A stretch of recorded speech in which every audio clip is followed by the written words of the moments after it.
Welcome to the Drawing Board. I'm your host and in-house artist, Aaron Leffler. If you're not familiar with the Drawing Board, here's a quick recap of what happens on the show. Every episode of the Drawing Board, I invite a guest from the comics and entertainment industry, and we learn a little bit more about what they do. And while we're learning about what they do, I'm also drawing them. Pretty fun, right? Well, I'm super excited to introduce y'all to my guest today because we have another Power Ranger with us today, and I'm really excited. I'm collecting the Power Rangers slowly but surely. We're almost there, everyone. Please welcome my new friend, Nakia Burrse. Hi there. Hi, nice to see you all. Thank you for having me on the show. Thank you so much for coming on. Now, for the kids at home who don't know what you do, why don't you give us a little overview about what your job is? Well, I booked the role of Tanya as the Yellow Power Ranger back in 1995. So I was in 75 episodes of Mighty Morphin Power Ranger Zeo, Mighty Morphin Power Ranger Turbo, and the Turbo movie. And since then, I've been blessed with other jobs. I voice a character called Nikki in Barbie's Life in the Dream House. I voice Principal Miller in Barbie's Dream Adventure. I've done a host of Barbie movies. I've played Barbie's best friend in Mermaid's Tale 1 and Mermaid's Tale 2, and then I've done numerous sitcoms and other television shows. So it's all been really, really just a blessing. And in the midst of all of that, one of my best friends, I call her my sister from another mister, Catherine Sutherland. She was on the show with me. We met on Power Rangers. We decided to start a YouTube channel called Power Rangers Playback. We're always asked when we attend conventions and so forth, you know, what did you feel in this episode, episode 235, you know? And so we decided, hey, why don't we just do a show where we go back, we watch the episodes, and we kind of relive our time on the show, remembering moments and things like that. So it started out that way. And then we just started adding other segments. Now we have a game show called Who Knows It Best?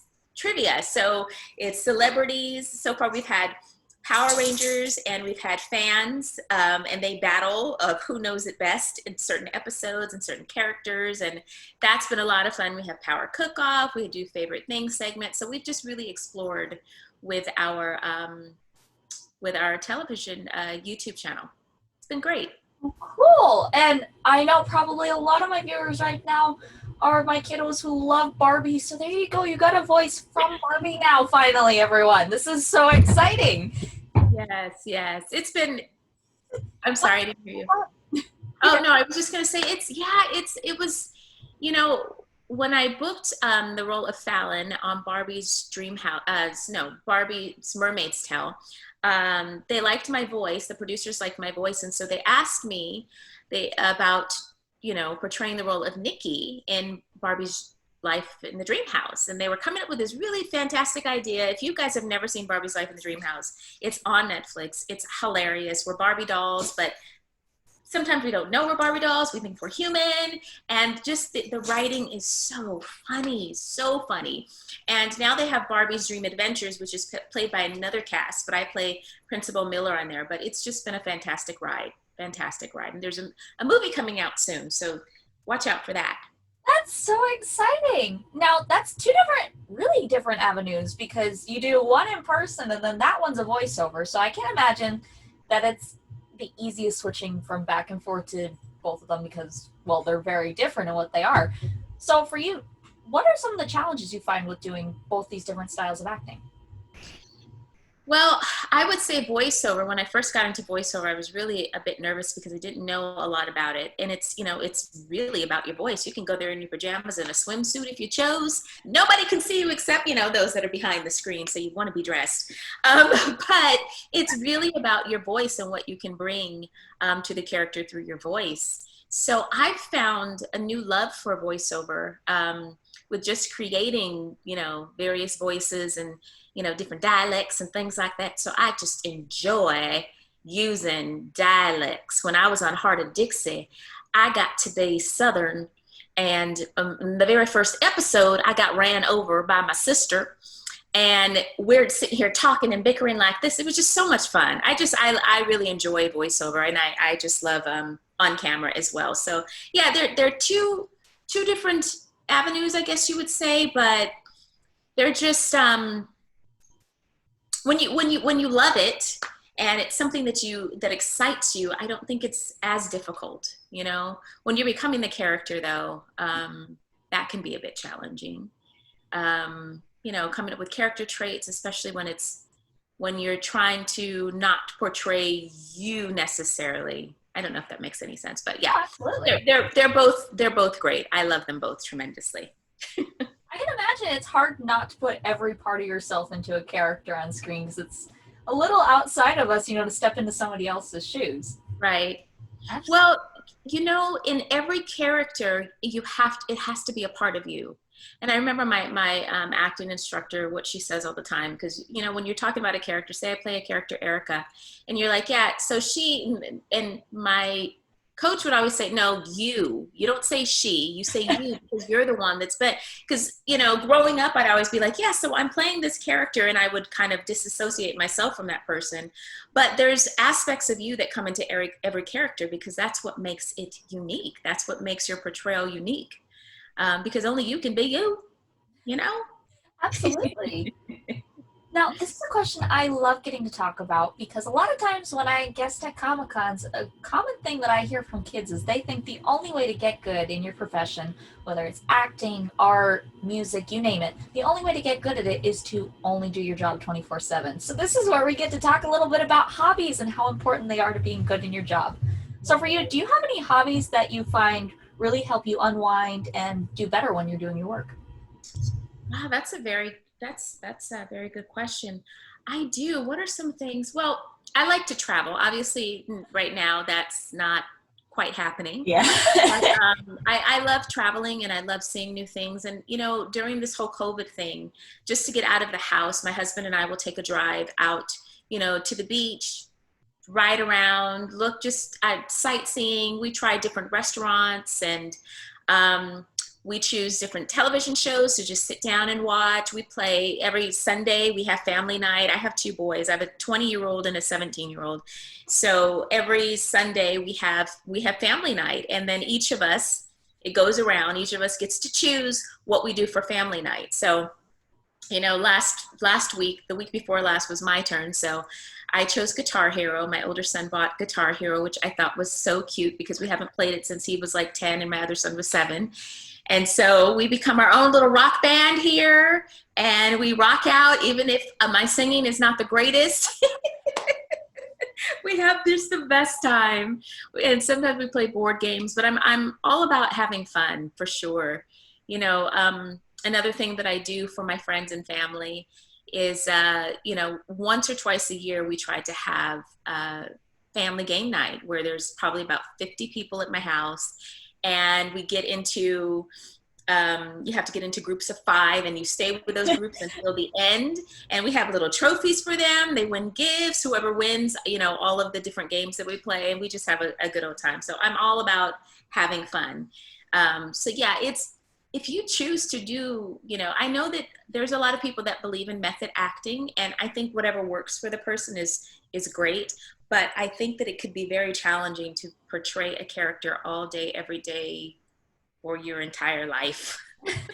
Absolutely. And I love that you said about having fun because I feel like that's something that gets lost in translation a lot of times because we choose these jobs because we love it, because we have fun with it. So if you lose the fun element, not so good then. Right. Yeah, it's just like you. I just think this is so amazing that you can sit here and interview and draw at the same time. God bless you. I have no idea how it happens. I tell everyone, I'm like, my brain just kind of blacks out and the adrenaline takes over and then it's just there. But that's so cool because you're still listening and you're still involved, but you're so into your drawing too. I think that is just a unique talent that not everybody can have. Thank you. Well, I have to ask with your acting, because we all have people that we look up to when we're first getting into it, when we're learning about whatever our job is. Is there anyone in particular that either was a teacher of yours or somebody that you looked up to that you found really helped you learn and improve as an actor? Well, there's a lot. I don't know that I'll remember everyone, but I know growing up, I've always enjoyed making people laugh. So I've been on numerous sitcoms since Power Rangers, which has just been such a blessing for me. But when I was little, I used to watch the Carol Burnett show. And are you familiar with Carol Burnett? Okay, great. I love the Carol Burnett show. I would watch that show. I would put on skits in front of my family when I was little, and I would force them to watch me, and I would entertain them. So I've always enjoyed performing and making people laugh. So I would say Carol Burnett is definitely one of them. I really enjoy Angela Bassett and Cicely Tyson. And there are some really just extraordinary actors. And you know, when I'm watching television, certain television shows, I sit in awe, and I don't always know the actor's name or the actress's name, but I just sit in awe of those that can just create, what is her name? Devil Wears Prada. Devil Wears Prada. She's been nominated so many times, and she finally won. Meryl Streep. Thank you. Yeah. She is a chameleon. She's just amazing how she can, she takes on these personas, and they're so believable. Viola Davis is amazing. I just think that there are just some, I just look in awe, and I aspire to be that great one day, God willing. That's amazing. And the people that you mentioned are just like absolute amazing at what they do. Also, to my kiddos out there watching this, if you don't know who Carol Burnett is, your parents probably do. So either ask them or go online and look her up. You'll have a good time watching her because she is a lot of fun. Yes. Family friendly too, from what I remember. Exactly. Yeah. That's always something very important because it's kind of hard to find stuff nowadays you can watch with everyone. So definitely if you are into watching stuff with your mom and dad, go ahead and watch that show. You're going to love it. Yes, I agree. So this is a question I love getting to talk about because a lot of times, especially within the entertainment industry, something that kind of goes hand in hand with each other is competition and rejection. A lot of times, especially with acting, there is a lot of competition, whether it be for roles that we want to play, whether it be for getting picked up by an agent, you name it. There's a lot of competition out there. There's even competition on social media to have more followers, more engagement. So it can be a little challenging. Yeah. Do you find that competition should be everything for kids to get good at what they do, or can kids find a healthy balance between competition and making friends with those who are fellow creatives? That's you got some good questions here. I don't want to work that. I think it is so important to balance it. Even as an adult, as old as I am, I have struggles with that still, but then I have a strong belief in God. And so God has been my crutch through it all, because I am a firm believer that what is for you is for you. You can go out for a huge role and be the best, slam it out of the park, but if God said it's not yours, it don't matter. And so that's what I've kind of lived by, and it's not always the heartwarming, futterly, butterflies and all of that stuff, because I've had many moments where I was like, why, God, why does it happen? Why couldn't I get that? But you have to, all I can say is, with each role, with anything that you go out with, if you do your very best, that's you playing your part. And that's what I tell my friends all the time. Do your part and let God do the rest. If it's meant to be yours, then it's going to happen. But if you give up before you start, then you have no way of complaining. All you do what your part is, which is do the very best you can at an audition, at a competition meet, while you're, out playing games or hockey or football or sports, whatever it is that you have chosen to do your very best and let the rest fall. Because if it's meant to be yours, then it will be yours. Absolutely. I love that, because I think that's something that kind of gets, people lose sight of, that if it was meant to be something that you were to do, you would have it. So it's a good thing to keep in mind. But hand in hand, I love talking, when I talk about competition, about rejection, because when you have to go up and compete for these roles and everything, you do get a lot of rejections, no matter what area of the acting business you're in. If it's stage, screen, voiceover roles, there's a lot of rejection. There's rejection online when people may not comment the nicest things to you on your social media. So do you think rejection is something that kids should be taking personally, or is it something they can use more as a learning tool to help them down the road? Well, I, again, with this whole COVID thing, the racial tension that's going on, the injustices that are going on, I've been truly affected by it all. So some of my posts, whether you're on television or not, people will say rude things. They will, anybody can sit behind a computer and type whatever they want because they know that they're not in front of your face. So Yeah. that's the thing. And I would, at times, at first I was starting to take it personally and I was getting upset about it. And then I got to a point where I was like, you know what? I can't change anybody. I can speak my piece, and whatever they choose to do, I'm going to give them the facts of what I believe and then leave it at that. And if you allow that hatred and that tension to seep in, it could really start to mess with your self-esteem and your feelings throughout the day and have a horrible day. So I would say that you've got to learn to balance that as well. Post the things that you want to put, and even social media wise, post what you want and then leave the comments off. I started doing that as well, where nobody could respond. Yeah. This is my page. This is what I'm going to say. And I don't really want to hear what you have to say, whether you agree or you don't agree, because this is my page. When it comes to acting and rejection, or even rejection in a job, it can be very, very hard. I remember I was testing for a show and it was down to 2 of us. And, it was probably about 2 months of auditioning.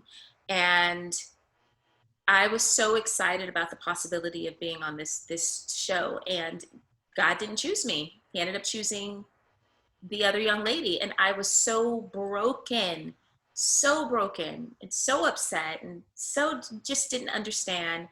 And, sometimes we're not always going to understand why God says no, but we do have to understand that he can see the future. He can see what that job would have led to, or those people that you would have encountered, what that would have done to your life. And sometimes it's not always positive. Sometimes we want the immediate right then. We want this to happen right now. I need this right now. I need this right now. We're the right now people for sure. That we don't think about the consequences of what one person can do to change your life in a positive or a negative way. And so I would say rejection is not always a failure. It's actually could be a redirection to where God is actually trying to take you.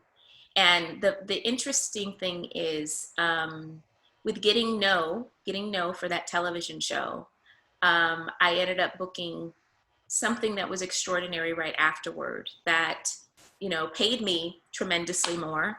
And it was just a blessing beyond that. So, and then the show didn't end up getting picked up either. So it was a pilot and it didn't get picked up. So it's just, God has a plan. So you do your best. Rejection is not failure, but you do need to have thick skin to be in this business, because people can get ripped to shreds, but know who you are and stand in that truth. That's what I would say. I love that. And I think that's an important thing, because I haven't had a lot of people word it that way. And I love that wording of know who you are, because that's something that can get lost very easily. People try to bend and shape themselves to the pressure or whatever society is telling them to do, whether it be in Hollywood, whether it be on social media, to fit in. So I think it's important to keep that about knowing who you are and staying true to that. So thank you for sharing that. I really appreciated that one. You're welcome. Now, this is something I love getting to talk with everyone about, especially my friends who are on as actors and stage performers and everything, because a very important part of that is that your work is seen by so many kids, whether it be on screen, whether it be on stage, or even if it's a voiceover. Kids hearing you, kids seeing you, they can look at you and go, Mom, Dad, that's me. What's it like knowing that something that you've portrayed or that you voiced has pretty much impacted a kid's life? It has been very moving and emotional at times when I've had children come to me and give me a hug and crying and telling me that I changed their life, or I encouraged them to get into martial arts. My character encouraged them to stand up to their bully in school. After seeing me, they knew that they could do anything that they wanted to. last year when I went to a convention in London, there was this young lady, so cute. It was a friend, actually, it was a friend of Catherine's. Her godchildren, um, to a little African American girl and a little African American boy. And so we were introduced to them, and they were not huge Power Ranger fans. They were like, "Oh, that's really cool." But when the little girl found out that I was on Barbie, she started bawling. And she was about 10 years old, and she was bawling. And I was like, "Oh my gosh, what's wrong?" And she was so excited that the brown Barbie doll was played by a brown woman. And we're just standing there hugging and crying. And I just felt so inspired and so blessed to be able to experience that. And that encouraged her as well, that you can do anything that you want. You can do anything that you want. Yes, no does come in there. But again, a rejection does not mean that you don't keep going forward, because you just keep walking and keep trying and keep pushing. And those doors will eventually open. If those are the doors that you're supposed to walk through, then they will open. Absolutely. And you just brought up a point that I love getting to talk about, because I think diversity in entertainment, especially now, is so vital and so important. How important do you think it is for little girls to see somebody who looks just like them on screen, whether it be in body size, whether it be skin color, you name it? How important is that for kids to see a diverse group of people on screen instead of just the same type of person? I think it's not even just now. I think it's always been important. Mm-hmm. However, I think that because of the magnitude of what has transpired during this whole COVID thing and with George Floyd, the awareness is there. It's a lot more relevant now. People understand how important it is for equality amongst not just African Americans, but people of color, people, I think it's truly important. If I would have never seen Janet Jackson and Angela Bassett and Cicely Tyson and, people that look like me on screen when I was small, I don't know what my future would have been. Yes, I watched Carol Burnett, who looks nothing like me, but I still dreamed and I was still determined. But I think it's so important, especially when you live in a community that tells you no all the time, or an environment where they're constantly being knocked down. Because I've met kids like that who have had no support, who have always been told no, who's always told them that they're not going to amount to anything. They need to know that they can. They need to know that they can, and that even just with someone being on television, that's not a far-fetched dream. With determination, hard work, anything and everything is possible. And it's so important that every child, regardless of their skin color, knows that. Yeah, that's something I love getting to talk about, because for me personally, I feel like that's an important thing. I think every kid should be able to see themselves in somebody else, because there's so many people out there who are capable of so many things. They just need the inspiration and the kickstart, and the best way sometimes to do that is to see somebody else just like you doing it. So I think that's like one of the most important things, and I love getting to talk about that with all my guests, because I feel like everybody has a different way of wording it, but like everyone has the same idea, like, yeah, it's a good thing. So all you kiddos out there watching this, it's really good to see yourself on screen, and if you see somebody just like you on screen, use that inspiration, because it will help you along the way. Yes. And if you don't see someone on screen, you be the first. Yes. You be the first. And just know that nothing is impossible, because there's always a first to everything, Yeah, I love that. That's a really good point too, because a lot of times Hollywood is still a little behind in that. There aren't everybody portrayed on screen. So if you don't see it, go ahead, be the first to do it. That's awesome. Yeah. Yeah. This is a question I love getting to talk about, because as artists in any way, shape, or form, once you get to a certain point, people kind of think like, oh, you've plateaued, you've made it, you can't do anything else. But we all still have dreams, we all still have projects we want to do, you name it. Is there anything that you haven't gotten to do, or anyone that you haven't gotten to work with that you'd really like to? Oh, there's plenty. There are plenty. I've written a comedy television show that I'm looking to sign. Looking to sell. I started this project back in 2015, and I made it into a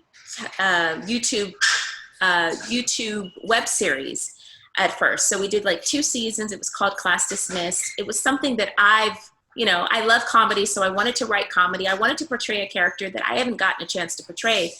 And so it started that way.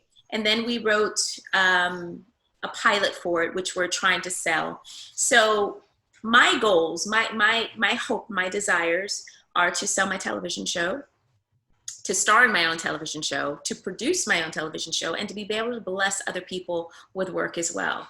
I would love to work with Ava DuVernay. I just love her work. I really, really love her work. I would love to work with, what is his name? Oh, I see his face. Will. Will Smith?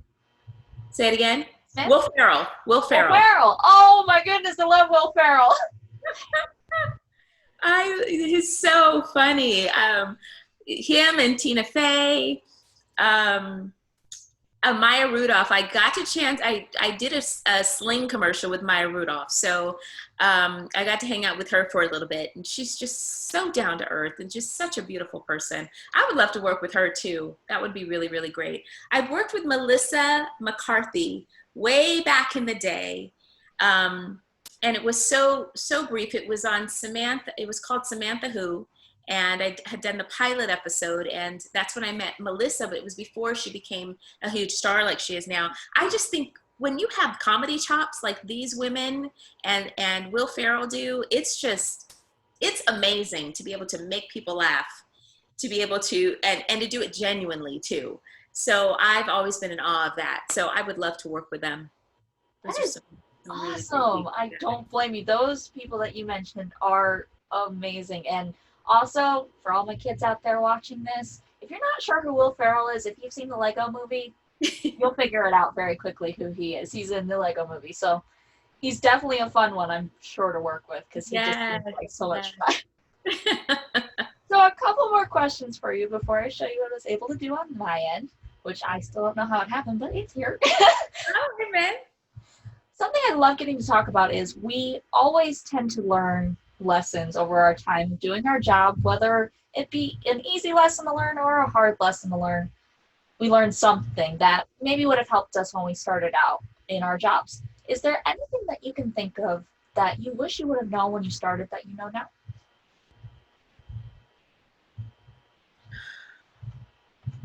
Anything that I wish I would have known? Well, I think when I was on Power Rangers, I've learned a lot since being off of Power Rangers. I would have made some different choices career-wise after leaving a show. You know, most people think that once you leave a television show, you automatically are booked with, you know, more work and all of this stuff. Well, I think that's great for some people with the right representation and so forth. But if you don't have that, then it doesn't quite pan out. I would have made some different choices back then. However, my path has gone the way that God has chosen it to go. And I feel like through all of this, I've just learned to trust more. I have to trust. And I have to be patient. Patience is not my forte. Howsoever, I shall wait. I shall do my part, whatever my part is, in seeking the things that I'm supposed to seek, you know, get the acting classes that I need to act, just stay in practice, you know, hone my craft, keep working on my projects and do the things that I desire. And then eventually things will blossom because I feel like I've done my part. Anything that God has told me to do, I want to make sure that I do so that I'm ready for whatever he has for me. So that's been my journey for sure. Nice. I love that. I think that's a good thing. And like, you know, accepting everything and trying to improve as you go along. I think that's such a wonderful thing to do. And I'm glad you brought that out because that's something that not a lot of people have actually mentioned about. Just like accept what happens and just keep learning and getting better. I think that's a very important thing. Yeah. All right. You can't go back and change the past. Yeah. You know, you can only move forward and make the the most of your make the right decisions moving forward. Not that I made horrible decisions after Power Rangers. Let me, wipe that clean. It's just that I know so much more about the industry now that I did not know then. Yeah. I was in my very early 20s. I actually booked Power Rangers when I was still in college. So I was doing Power Rangers as well as a full-time student at UCLA. So I I didn't really know a lot about the entertainment business at that time. I've learned so much since. So I would have just made some different choices, and that's okay. Absolutely. Now, you just brought up a very good point that I want to talk about. That's something I love talking about because you just mentioned about college. Now, a lot of people, it seems like the only way to get into these industries is by doing schooling. Do you think that's the surefire way of getting a job, or do you think it also comes with natural talent and ability? Oh, I wouldn't say that it's only with schooling for sure. Um, many people have been discovered on stage in a theater performance. People have been discovered at workshops. People have been discovered on social media. Sometimes it's a look that someone is looking for, or sometimes it's just a quick skit that someone has personally done on their own. Yeah. I think that there's so many facets to being discovered, and sometimes it's being at the right place at the right time. So, mine had nothing to do with being at UCLA. I happened to have a manager at the time that submitted me for the job. And at the time, I didn't even know what Power Rangers was. I wasn't really watching television. I was studying. Kind of. I'm kidding. I was studying, but I wasn't really watching a lot of television. So I really didn't know what Power Rangers was. So yeah, I happen to have a manager. Some people, have agents, and some people do it on their own. I just honestly feel like there's people that I remember hearing a story. There's a famous actress. I don't know if it was Jodie Foster. I think it might have been Jodie Foster. When I was growing up, I think I heard that she used to self-submit herself on projects and pretend that she was her own agent. Don't quote me. Might not have been her, but I remember it was so inspiring to me because that was the determination. Like, I'm going to be seen and you're not going to stop me from being seen. This is what's going to happen. I'm going to get myself in the door. So, I mean, sometimes there's some unconventional ways of getting yourself seen the way that you need to be seen. So take those avenues if you need to. Absolutely. And that's an interesting thing, too, because I think everyone also feels like, oh, you have to be represented. Oh, you have to have an agent. Your biggest supporter should be yourself because you can boost yourself in any way if you just put your mind to it. So that's a good thing to remember. Well, I actually, there was a time when I did not have an agent. And so I self-submitted myself for a television show. And I had a manager at the time, but I submitted myself and I actually booked it, and it was a SAG job, and it was, really great work. So even now, there's so many different avenues of self-submitting that you can open up doors for yourself as well, and casting workshops and so forth. I mean, again, this was all before COVID, but I'm sure that they'll all be up and available real soon as well. So. Absolutely. Now, last question for you, one of my all-time favorite ones I get to ask. If there's a kid right now watching this, a young adult or even an adult, who is interested in acting, who wants to get into it, or even just wants to learn more about it, what's the one thing that you want them to walk away from watching this learning? And I don't want it to sound cliche that you can do anything that you set your mind to, because I'm sure that people have been told that a lot. I want you to know that as long as you do your part, if you are told no, it's okay, because God has something else for you. And you have to believe that, and you have to know that as long as you are doing the best that you can. And sometimes our best may be walking and falling face down and hitting ourselves, but that was the best that you could do, seriously. And if it's still a no, I've heard of jobs. Actually, one of my professors, his wife, he had told us a whole story. He had gone in for an audition, and part of the scene caused for her to sit inside of a chair. She ended up falling out of the chair, fell back, hit her head, booked the job. So what I'm saying is, if you go in and you just prepare yourself in every fashion that you possibly can, and you do the very best that you can, and if it's meant to be yours, then it will be yours. And if it's not, then God has something else. And I'm not saying that that something else may be tomorrow, it may be a year from now, it may be 5 years from now, but he does have something else for you. That is wonderful, and thank you so much for sharing that with us. I hope all you kiddos out there watching this, and adults and young adults alike, learned something, because I definitely did. There's a lot of fun things I learned from this. So now here comes my favorite moment where I get to show you what I was able to make with you as we were talking. I'm going to warn you ahead of time. These lights do mess with the colors sometimes and everything, so I'll have my manager send over an actual physical copy. But I'm going to try to get this up in here the best I can. Let's see. Let's go. Wow. Oh my gosh, you're so talented, Erin. Thank you. I saw a little bit of reflection on it, so I apologize about that. Again, like I said, it's hard to show it on the screen with the light and everything. Well, thank you so much for coming on, and thank you so much to everyone who tuned in. Again, I am your host and in-house artist, Erin Leffler. Catch you next time on The Drawing Board. Bye.